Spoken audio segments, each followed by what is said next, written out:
Hey there, thanks for tuning into Bricks. I'm Chris, and I just got back from the largest LEGO convention in the US, BrickWorld Chicago, and I have had an amazing time.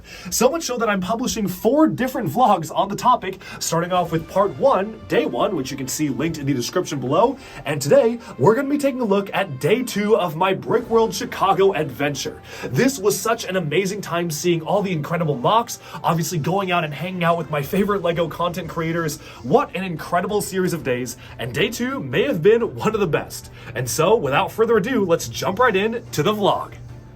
If you haven't already, check out the BrickWorld Chicago Day 1 vlog. I have just posted that, where I summarize my first full day meeting Just Too Good, getting a chance to see the MOCs, exploring the convention area for the first time, and day 2 was about to get a lot wilder.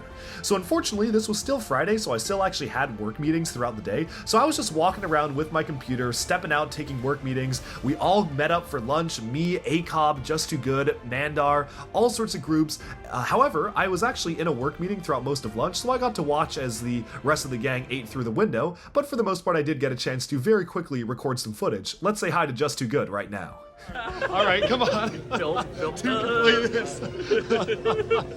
Duplo on the window, yeah, dude. There's definitely like Duplo on the window. Duplo on the window. Yo.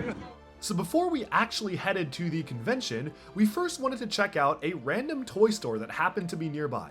We weren't really sure what to expect, but you know what? You never know what you're going to find at a random toy store, and we weren't sure if other maybe LEGO fans or AFOLs had already rated it, but here's our initial reaction live. What are you thinking? No. I mean, you know, something retired. All right. Maybe something retired. Okay, Is the all right. Spider-Man base retired? I feel like it is. It might be. It might be. It might. Oh, they got polybags here too. All right. Huh. Wait, that's interesting. I've never seen that before. Dude, they were giving us. Thank God. Yeah, we just rolled in.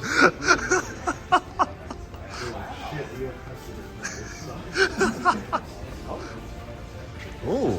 It's poly. Yeah. I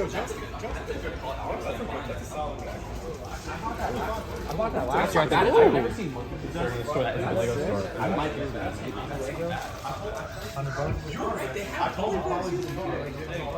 Hold that out. Look at this. Look at these shots. I might get 2 of these. I'm doing the bag haul. Nice.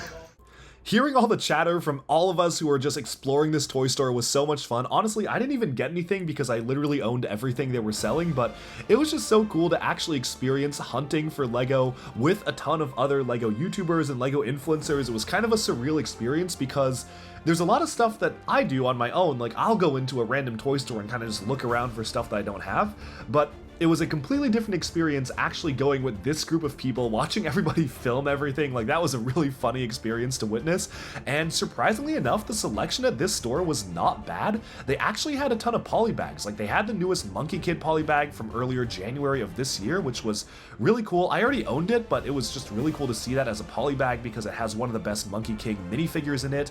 They had polybags from a ton of other themes in general, and I would actually consider this an absolute win, given that we were not expecting anything and found some strange polybags as well as a couple of retired Jurassic World sets as well. Like, a lot of my friends actually got retired Jurassic World sets. It was actually pretty cool. My favorite section was the LEGO Ninjago section. Shout out to M&R for driving me back to the convention. Did you know, fun fact, he listens to the LEGO Movie 2 soundtrack. You know, that's where the sick beats come in. As we got a chance to get back and be settled in the convention itself, it was super cool to meet up with folks like MSRS, who I had first initially met at the first LEGO New York event, but my attention was immediately diverted to a charity silent auction they were hosting, where you can see a ton of random, unique LEGO items that were on sale being showcased for an auction where you could just go around and place your bids.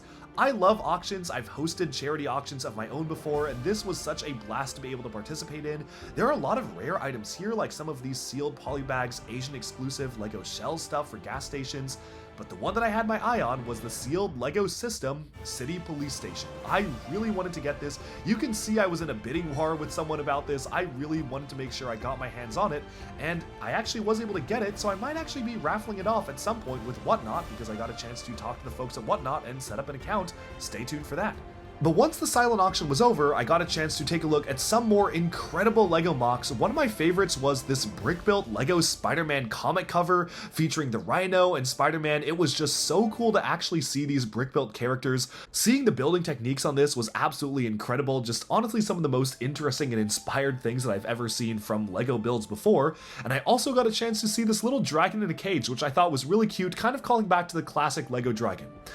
But before I got a chance to really take in all of the MOCs and enjoy the rest of the builds, I was intercepted by Cool Guy Dom yet again, who encouraged me to join a LEGO competition with him. And when I say encouraged, I mean recruited. And when I say recruited, he basically signed us up and said, you know what? Let's do this. And I am so glad I said yes, because this was such a fun experience. The contest that we entered was LEGO Mad Libs. Essentially, the prompt was we were given 2 random words and we had to mash them together to create a custom MOC based on those words. The words that we received were spooky basket. And so initially, I guess immediately, the thought that came to mind for both of us was, well, a jack-o'-lantern / pumpkin Halloween themed basket, but how do we make it into its own original character? From there, we were like, okay, you know what? Why don't we actually sketch out some drawings of what we want to do? Let's do a jack-o'-lantern Halloween candy pumpkin basket with vines sprouting out at the bottom acting as legs, with 2 little arms holding candy on the sides and a very funny pumpkin face. And oh man, we cooked. So we had 2 hours to build a custom MOC just using pieces from bulk bricks. I would say maybe 30 minutes of those 2 hours were spent just looking for pieces in the right colors. Like, it took us forever just to gather all of the orange pieces, and from there we divided up the work. The part that I worked on were the green posable legs of the actual creature itself, as well as the arms and the candy. Dom worked on the pumpkin itself. It was a good division of labor, and it was really cool because obviously Dom was in season 3 of LEGO Masters, so this was something that was really kind of within his wheelhouse. For me, on the other hand, I don't really build MOCs at all, so I just kind of got recruited to do this, but I had such a fun time putting it together. By no means am I an expert MOCist, and it was very, very interesting building on time pressure, but I certainly had a great time, and soon enough, it was then time for judging. It's been like 2 hours. How confident are you with this build? I think we did a pretty good job, all things considered. I think we Parts cooked. Just from bulk, I think we cooked it up. I think we did. Dude, you killed it on that face. Oh my goodness, that looks so good. I think it's spooky. We got the spooky down. Yeah. It looks like a basket. I mean, pumpkin basket. I think we did it, yeah. We did it. You can see the OG drawing here. That's awesome. As judging began, there was a whole-on panel that actually came over, including some people involved in LEGO Masters, so this felt like the real deal, and we were on the edge of our seats, just waiting to see what the judges would say. But eventually, they announced the winner, and as a group of our friends came over to see the results with us, they actually announced that we had won the prize for BrickWorld's 2023 The Mad Libs competition, and that was so cool. We even each got trophies, which are the same trophies they give to the actual MOC builders and the talented MOCists out there, so this was absolutely insane. I definitely want to treasure this in my collection. Like, this trophy is going to be featured in my collection now. So cool. We got a chance to also keep the build, so I let Cool Guy Dom take it home because I felt like he did a lot of the face, and honestly I think he would get a lot more value out of it than me. I'm just happy to get the trophy because this was so awesome to see. Thanks, Dom, for partnering up with me on this. Let's do it again next year. But there was no time to waste because immediately after the competition ended, I rushed over to Medieval Times with ACOB, Just Too Good, and the entire gang, and we all pulled up. I believe there were close to 26 or so of us to enjoy a Medieval Times dinner and show. Now, I don't know if folks know what Medieval Times is. I did not know what it was before going, so this was a brand new experience to me. It is basically like a dinner and show where there are actual knights fighting in a tournament. Obviously, everything is like kind of scripted in advance, but it really does act as its own unique show. I had an absolute blast. It was an insane time going. I'm just gonna play a ton of clips from our experience now because honestly, words cannot describe the insane experience that we all had at Medieval Times. I got a massive pitcher with a drink in it, which was so much fun. The food was okay. I mean, you're not really going for the food, you're going for the experience. But actually being able to experience Medieval Times with a crazy crowd, with a group of insane LEGO fans was so much fun. Let's take a look at some of that footage right now. Yes! Yes! That's my man right there! Yo! Yeah! We're gonna kill him! Yeah! Let's go! That's my guy! That's my guy!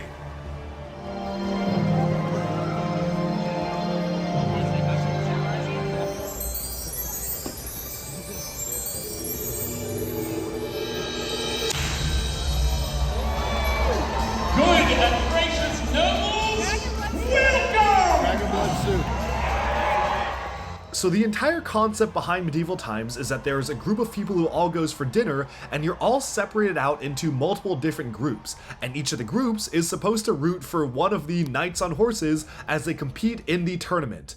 And we were the red and yellow knights, so we were supporting our guys. We had a blast actually being able to cheer for our knight as he rode out on his horse.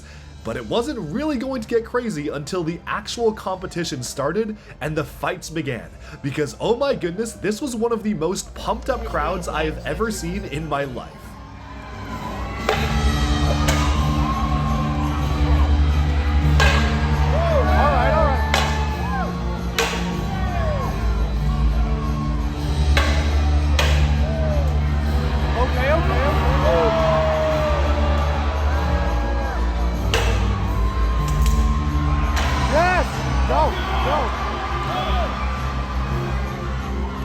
Captain America! Yes! Yes! Yes! Yeah, let's go! Let's go!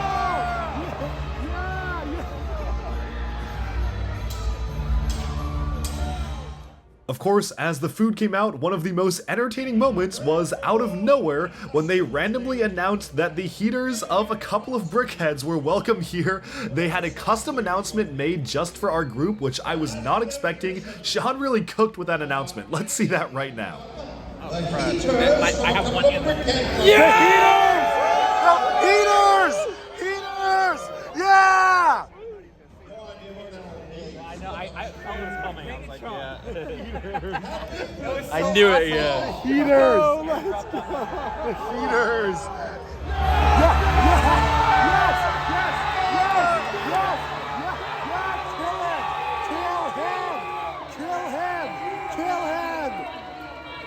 Finish him!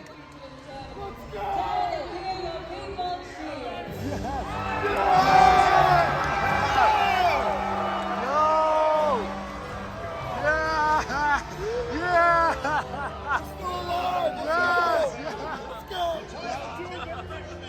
Second round, baby.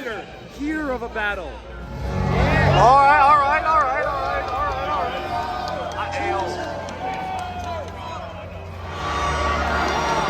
Yeah, get him.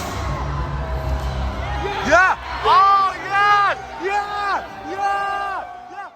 As the fights went on, we started to actually piece together the plot of the entire thing, and soon realized that our knight was being set up to either make a big win or take a big loss. And so we were super excited to see the outcome of the final battle, and well, you can see how that one went.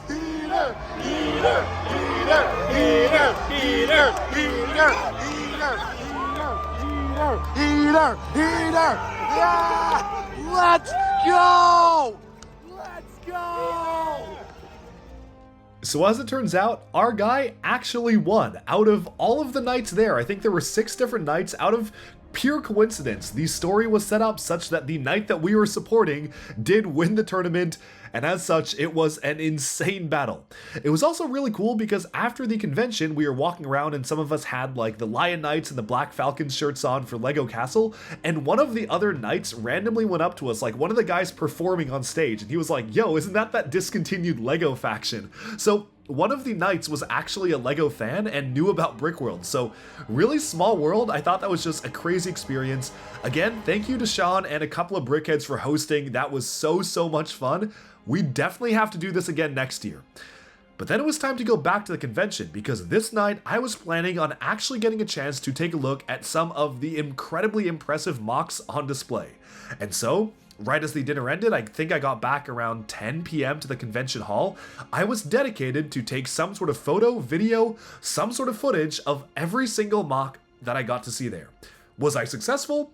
Definitely not. I'm sure I missed something. But I actually managed to get footage of a lot of different MOCs. But before that, I was also drawn into a parts draft, which was super exciting because I've never done a parts draft before. So what's gonna happen is, in order, we are going to pick the parts we want. Move on to the next person. They pick the parts they want until it's down to the last few, and then Okay. we all end up with either a lot of one piece, maybe a few of another.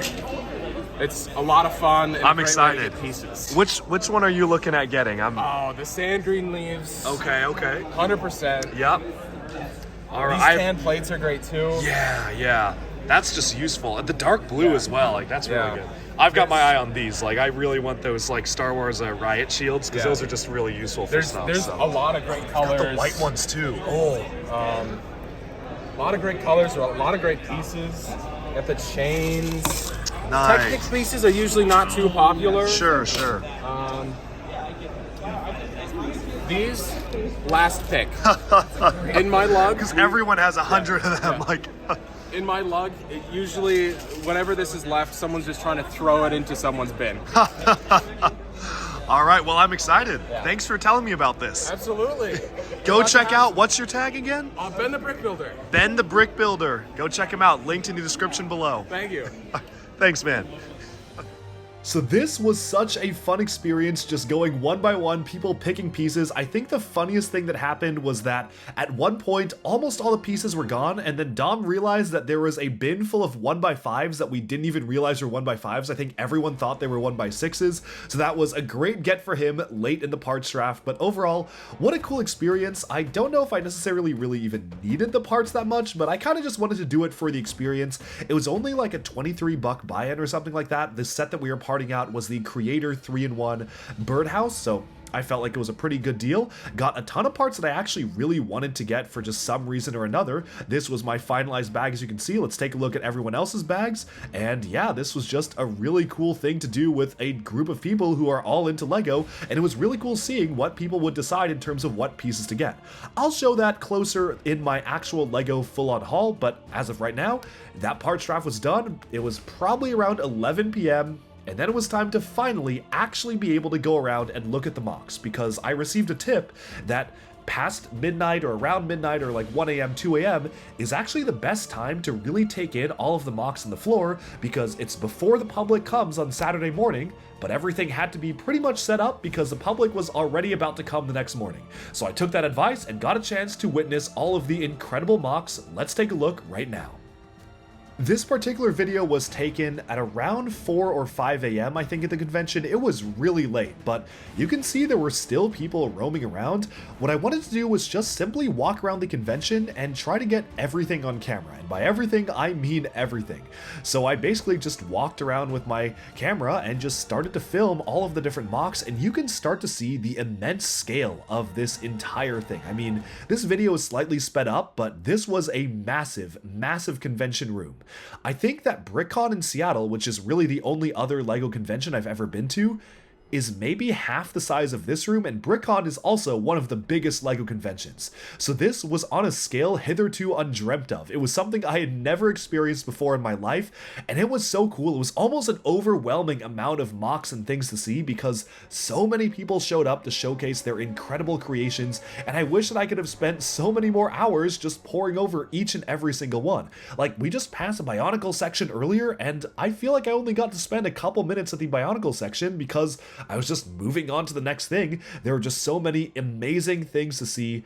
Big fan of a lot of things I saw here. And we're going to be taking a look up close at some of my personal favorite MOCs that I got a chance to really go up close and personal in as I spent the next 5 hours after hours at the convention just taking it all in and being able to enjoy the MOCs. But for now, enjoy this walkthrough of the entire convention hall, basically fully empty.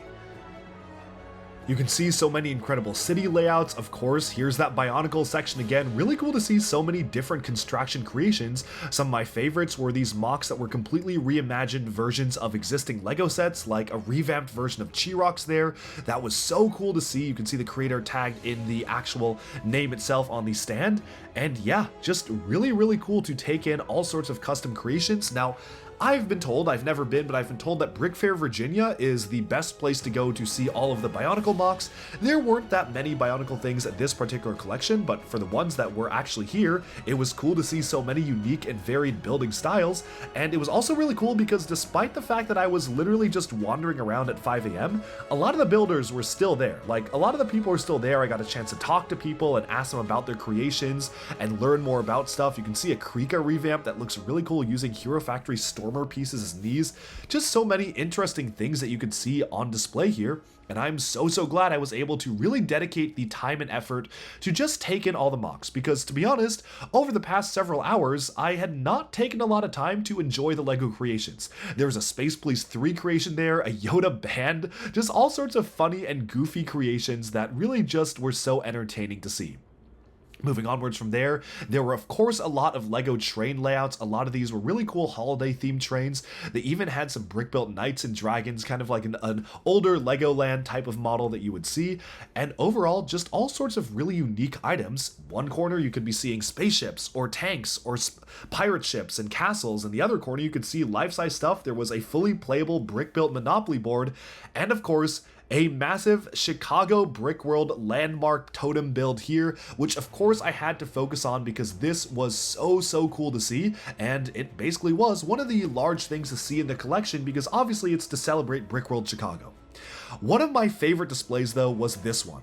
This is the massive classic space display, and this entire thing is dedicated to bridging together existing classic space sets, making supersized versions of the space set, so you can see the OG one versus the kind of UCS style one, and having a massive monorail winding around the entire thing, which was so interesting to see people just create their own things, basically just using classic space pieces.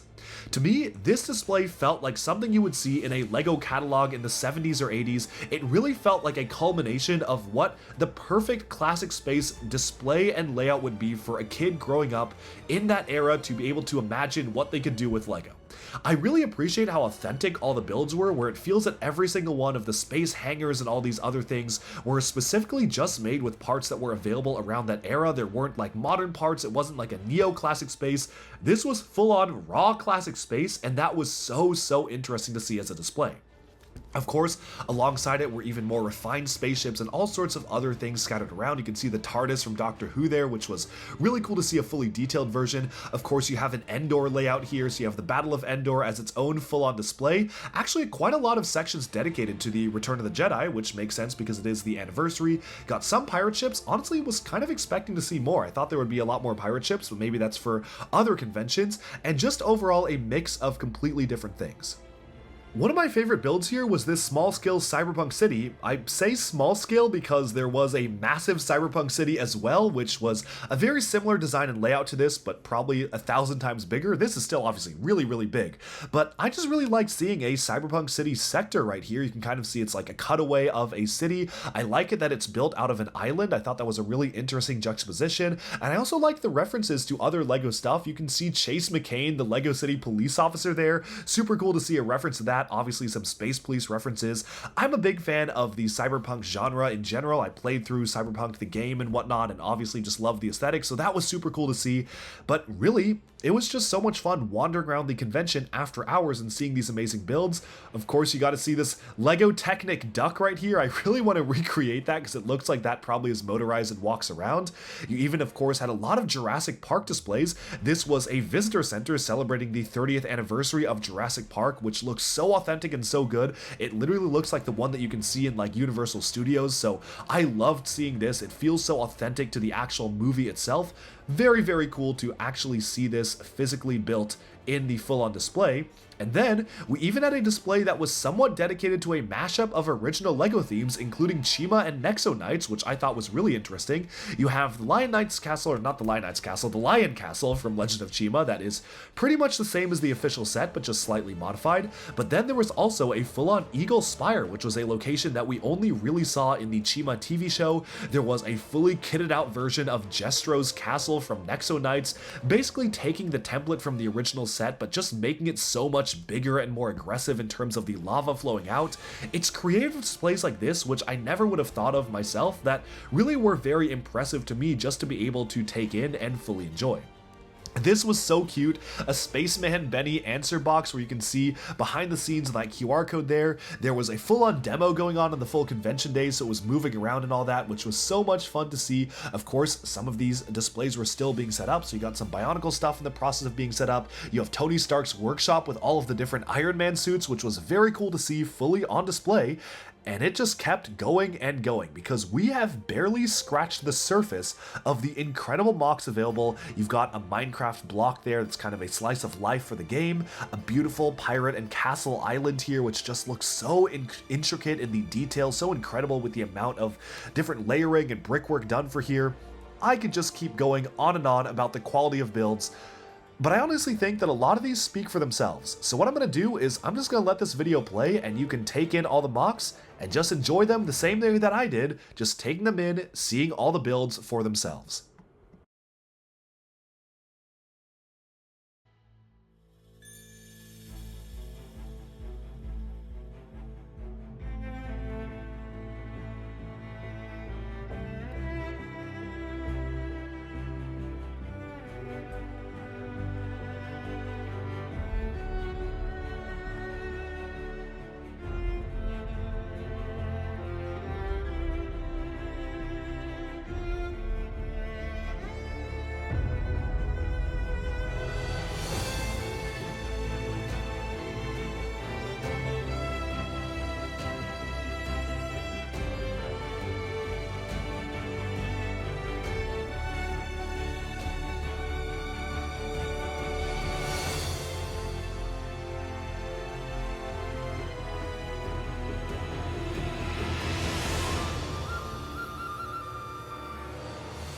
Now this right here was one of the most impressive LEGO MOCs they had on display. This is a full-on float dedicated to the Day of the Dead theming. When you actually have it be fully on display, the spikes around the boat spun, it was fully motorized. You're utilizing a lot of copies of the green energy dragon from Ninjago wings to make up the archways, which looks so cool. And this was actually a collaborative build, where different builders came together to construct different sections of the float itself, making it feel like its own city in entirety, and this was so much fun.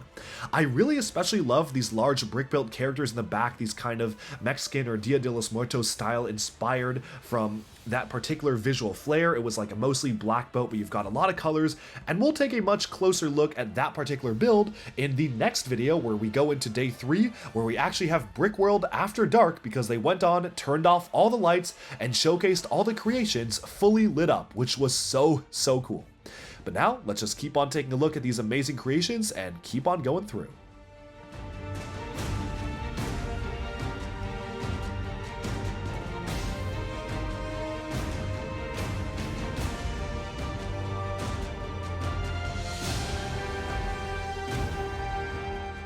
This right here may have been one of my favorite displays in the entire collection. No, you are not looking at a collection of all the LEGO Classic Space sets. You are looking at miniaturized versions of every single LEGO Classic Space set, this time piloted by the Space Baby from the recent series. What a fun idea. I cannot believe that basically every single set was recreated in microscale for the babies to pilot, and it honestly just makes me want to actually build these physically because they are so much fun. Just look at how many Space Babies are there.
For me, one of the really other cool displays here was a display of official LEGO Adventures sets and merchandise.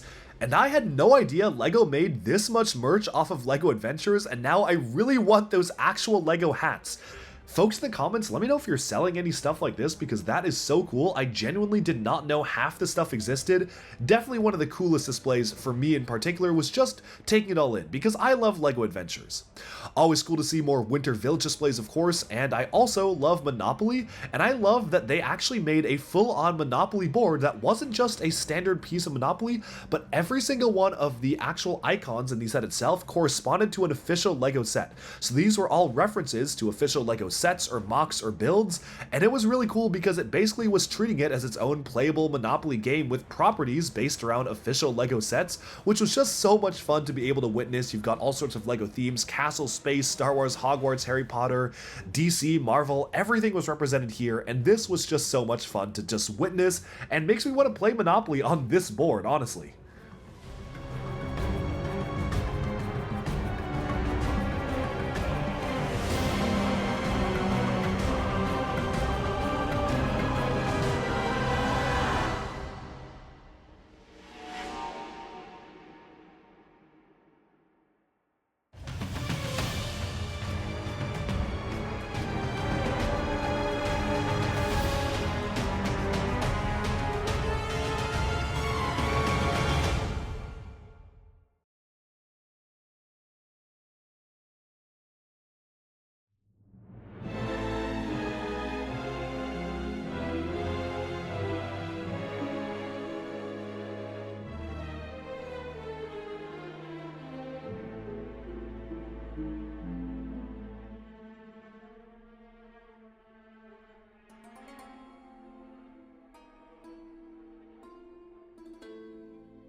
But now we've gotten to the big stuff. This is New Hashima. It is a collaboration of over 80 MOCs coming together to make the largest LEGO cyberpunk city in the world, and I don't know if this has been confirmed, but what felt like the largest LEGO display that anyone has ever put together outside of stuff like from Legoland parks or whatnot, this was absolutely insane.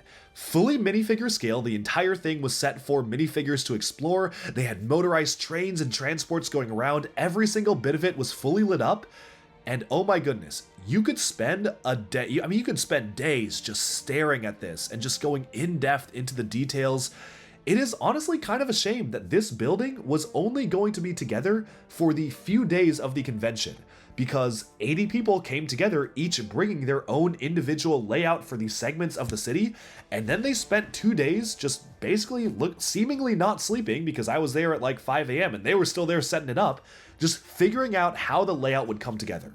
I cannot fathom the amount of planning, coordination, and setup it would have taken for 80 different people to come together and actually figure out not only how to make these, but make each and every single one of the modules compatible with the other modules in the set, have so much going on. This was like Ninjago City on steroids with the concept of so much visual style and flair to it, and was definitely one of the coolest, if not the coolest, LEGO build I've seen in my life.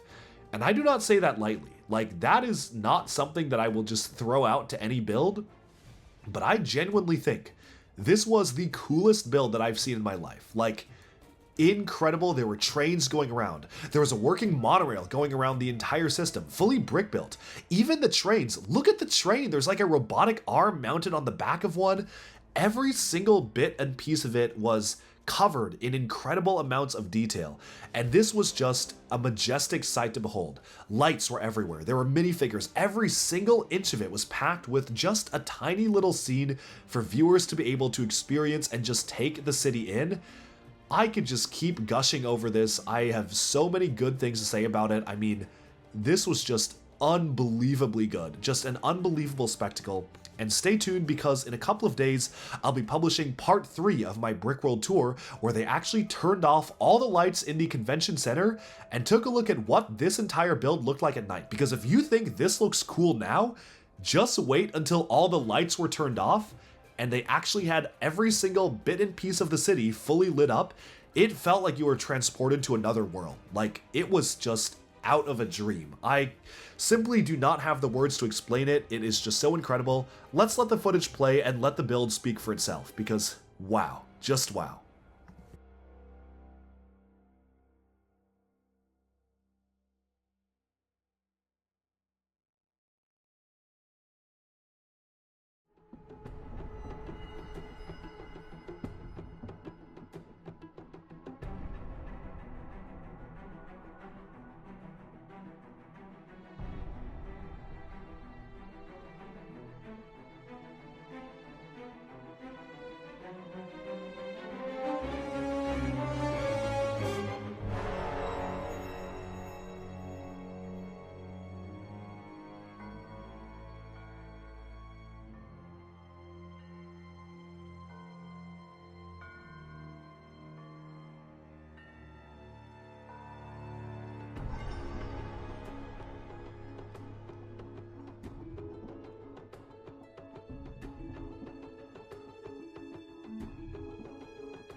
Oh my goodness, what a day. It is currently 4 a.m. I just got back to my hotel room. I just carried this massive bag of Lego with me. Looks maybe deceiving, like this looks just like a normal Lego bag, but this is like, you cannot pick this. Like, I had to really lift to pick this up. This is a pretty insane haul. I am totally busted, but I'm getting up in 3 hours to hit the convention floor, I guess. Since I booked late and had to shift hotels, I'm not actually in the right hotel, so the convention is at a hotel, which is booked out. So I'm actually in a different hotel. So some Uber just brought me over here. Shout out to my Uber driver for real. And it's now 4 a.m. It's like past 4. I gotta get to bed. I'm probably gonna be able to sleep by like 4:35 because I still gotta get ready for bed. But this is a crazy haul. I don't know when I'm gonna pack it, but what a day. And tomorrow's public day, so it's gonna be even crazier. Let's go. All right, with that, we have summed up day 2 out of 4 of my amazing BrickWorld Chicago experience. Stay tuned for part 3 coming out very soon. And thank you all so much to all the amazing people who I got a chance to meet and of course hang out with. What an incredible time. This was one of the longest days yet. I'm pretty sure I went to bed at around 5 a.m., but it was so worth it because I got a chance to see all of the incredible LEGO creations. And so let's move on over to day 3 coming soon, which was the very first of the public days. I'll see you then and bye for now.